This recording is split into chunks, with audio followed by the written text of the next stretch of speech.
Alhamdulillahi Rabbil Alamin, alladhi qala fi mahkami tanzilihi, huwa alladhi ba'atha fil ummiyina rasulan minhum, yatslu alayhim ayatihi, wa yuzakkihim, wa yu'allimuhumul kitaba wal hikmah.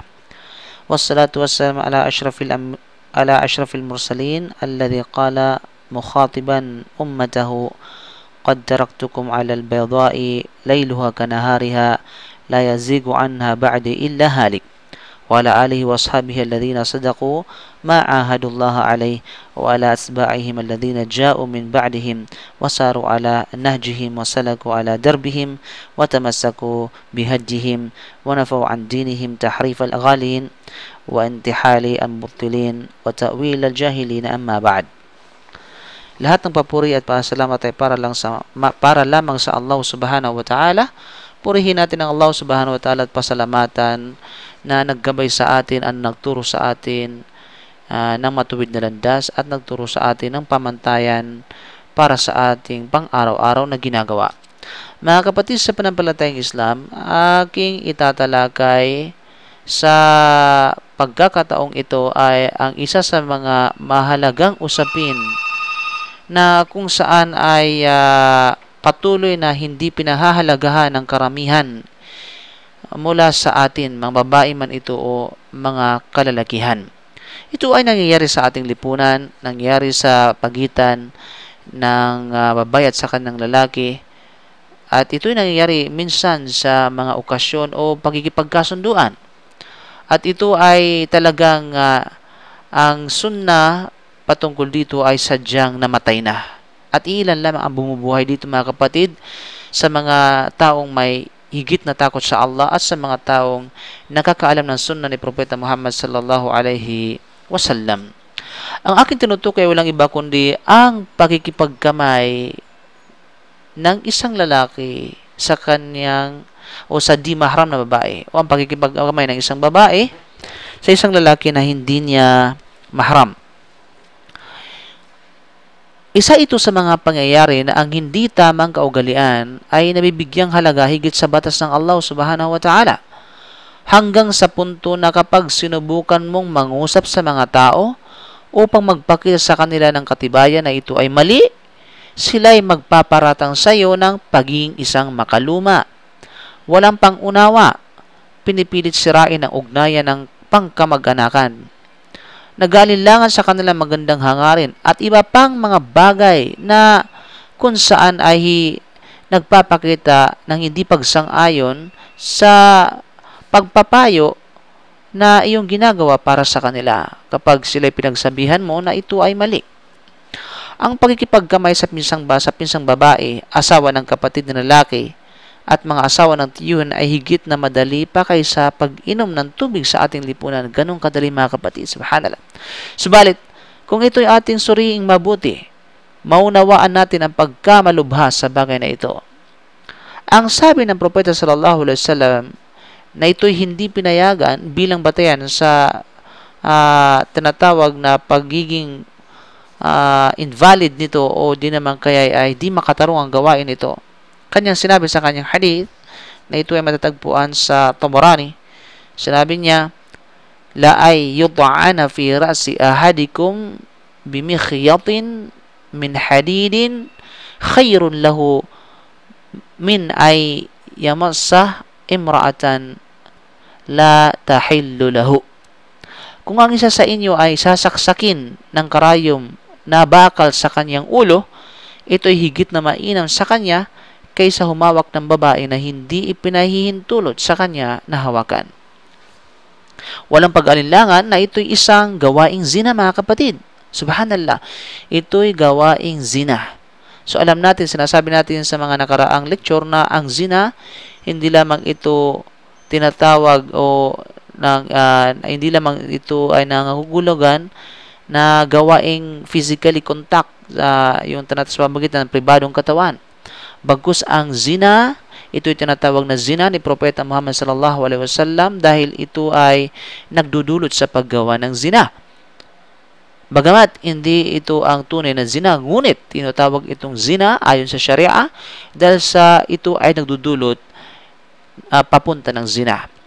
Ito ay walang iba kundi may tuturing na zina maging ang paghawak ng kamay ng isang di mahram.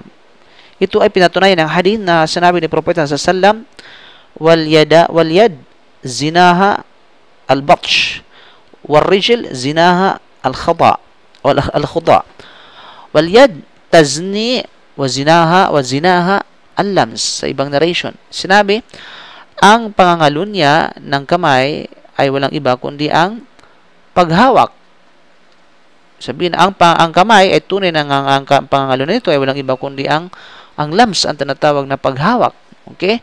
So, dito pinatunayan na talagang maaring makakumit ang tinatawag na kamay ng zina sa pamamagitan ng paghawak ng di mahram o kamay ng di mahram o di kanais-nais ika nga.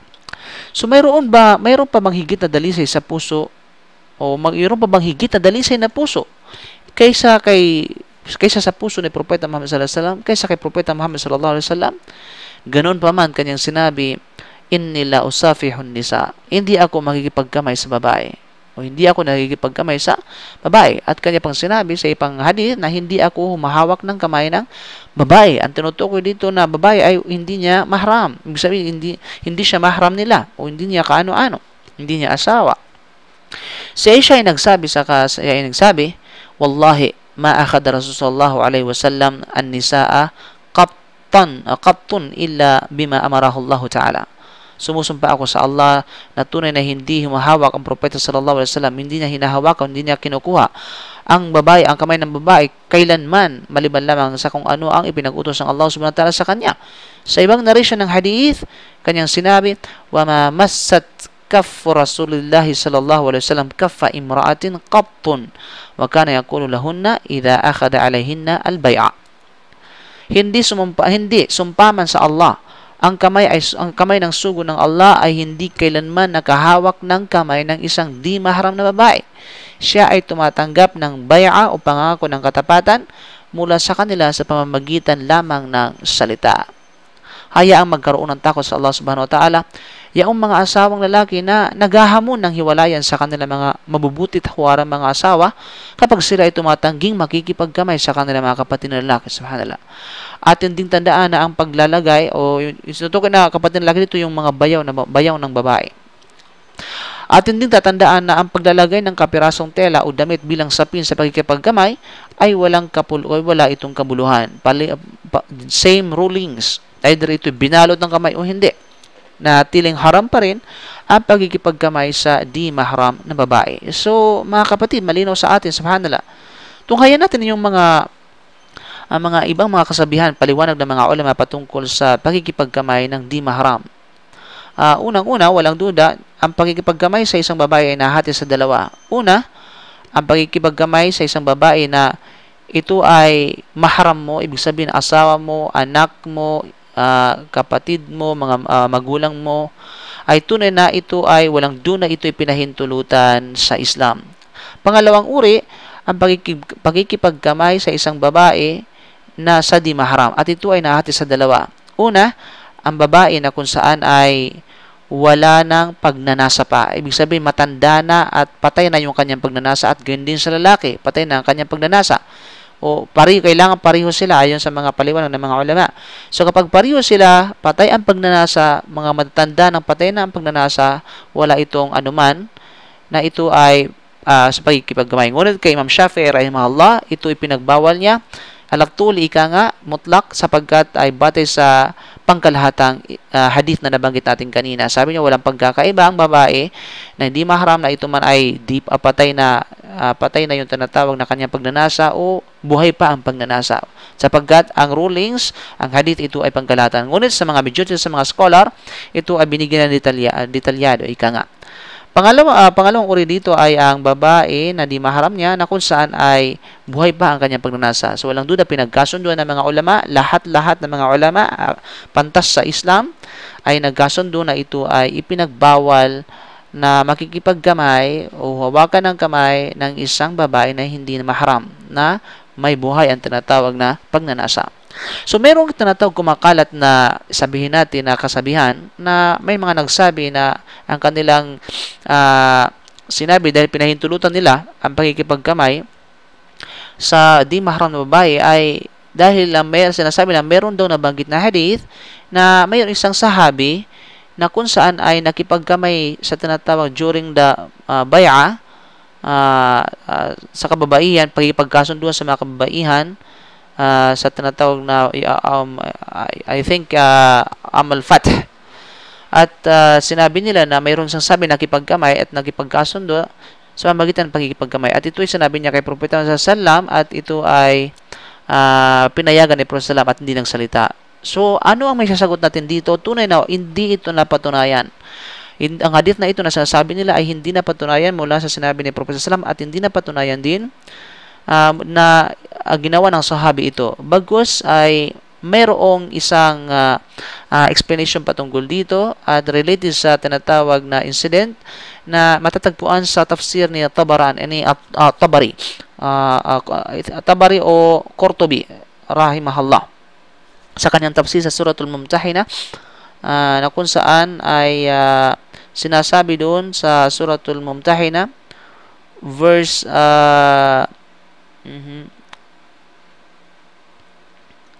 ano bang verse yun? Nakalimutan ko. Verse 12 ng Suratul Mumtahina. Okay? Verse 12 ng Mumtahina na kung saan ay binanggit ni Qurtubi sa kanyang tafsir na noong si Atiyah radiyallahu anha sinabi na noong dumating ang propeta sallallahu alaihi wasallam sa Madina ay katotohanan ay I think Madina o sa Makkah ay ang mga grupo ng kababaihan ay nag-ipon-ipon mula sa mga kababayang Ansaro ay nag-ipon-ipon sa tinatawag na bahay. Pagkatapos ay ipinadala sa amin, sabi ni Atiyah, si Umar bin Khattab radiyallahu an. At si Umar bin Khattab, nung dumating siya ay nakatayo sa tinatawag na pintuan ng bahay at nagbigay ng salam o pagbati sa amin at kami naman ay tumugon ng kanyang pagbati. At pagkatapos ng makala, ana Rasulillah, ako ay sugo na sugo ng Allah sa inyo. Sabi, pinadala ako ng sugo ng Allah sa inyo. Sinabi ni Atiyah at sinabi namin kababayan, marhaban bi Rasulillah. Welcome sa propeta ng Allah at sa sugo ng propeta ng Allah.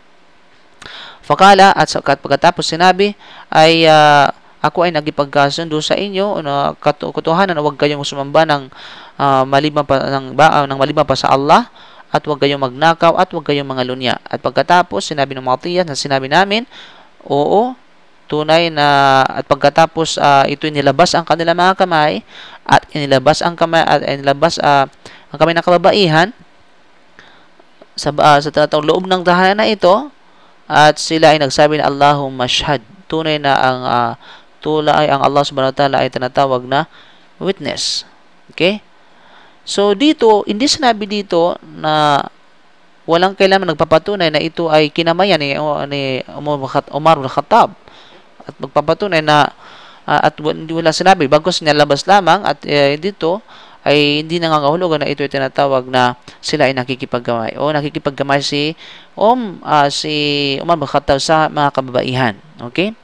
At gayon din may mga nagsabi na kung saan bagkus matatagpuan sa hadith ni Ibn Hajar Asqalani na nung sinabi ni Aisha radhiyallahu anha after narrate tungkol kay Atiyah, sinabi ni Aisha radhiyallahu anha yung hadith kanina na sinabi na wallahi ma akad Rasulullah sallallahu alaihi wasallam nisaqatun illa ma amara Allah ta'ala. Tunay na hindi nakikipagkamay ang propeta Muhammad sallallahu alaihi wasallam kailanman maliban lamang sa kung anong utos ng Allah subhanahu wa ta'ala. At may mga nagsabi din bakit pinahintulutan ng mga ibang mga tao ang pakikipagkamay dahil ang kanilang katwiran na sinasabi na yung pagbabawal ni propeta Muhammad sallallahu alaihi wasallam sa pakikipagkamay sa mga di mahram ay ito ay pagbabawal lamang, espesyal lamang kay propeta Muhammad sallallahu alaihi wasallam. Espesyal lamang sa kanya at hindi pagbabawal para sa kanyang ummah.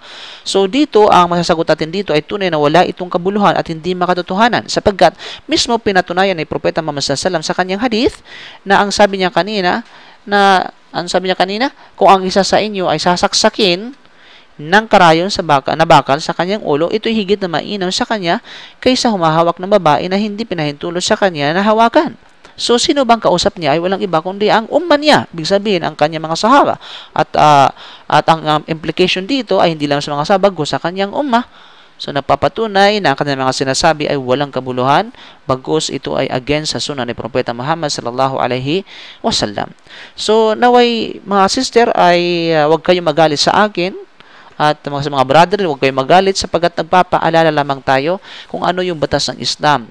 Nagpapaalala lamang tayo kung ano ang turo sa atin ng Islam, ano ang sistema na dapat nating sundin upang sa ganun ay hindi tayo mahulog sa kapahamakan, hindi tayo mahulog sa mga bagay na hindi ka nais-nais at magdudulot ng anumang bagay na o nagtutulong sa paggawa ng anumang bagay na pagkakasala.